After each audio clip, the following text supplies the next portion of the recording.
Ahsan H মনসুরকে সরিয়ে মোহাম্মদ মুস্তাকুর রহমানকে বাংলাদেশ ব্যাংকের গভর্নর পদে নিয়োগ দিয়েছে সরকার।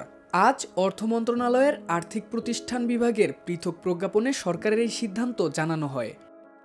একটি প্রজ্ঞাপনে গভর্নর পদে আহসান এইচ মনসুরের নিয়োগের অবশিষ্ট মেয়াদ বাতিল করার কথা জানিয়ে বলা হয়, জনস্বার্থে জারি করা এই আদেশ অবিলম্বে কার্যকর হবে।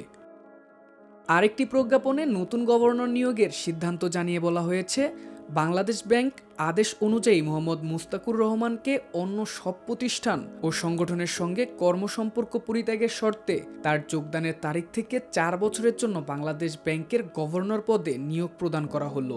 জনস্বার্থে জারি করা এই আদেশ অবিলম্বে কার্যকর হবে বলে প্রজ্ঞাপনে জানানো হয়েছে। নতুন গভর্নর মোহাম্মদ মুস্তাকুর রহমান একজন হিসাববিদ। তিনি পেশায় ব্যবসায়ী।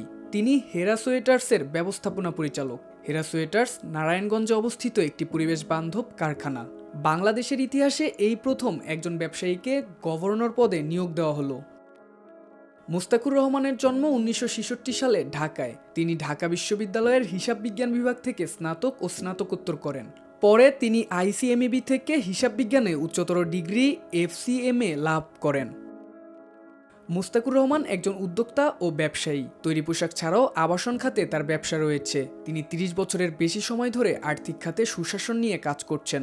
বিশেষ করে কর্পোরেট ফিনান্স, রপ্তানি, প্রাতিষ্ঠানিক সুশাসন, আর্থিক ব্যবস্থাপনা নিয়ে কাজের অভিজ্ঞতা আছে তার। মুস্তাকুর রহমান তৈরি পোশাকের মালিকদের সংগঠন বিজিএমইএ, আবাসন ব্যবসায়ীদের সংগঠন REHAB, association of travel agents of Bangladesh ATAB, Dhaka chamber সদস্য এসব সংগঠনের বিভিন্ন কমিটিতে তিনি কাজ করেছেন।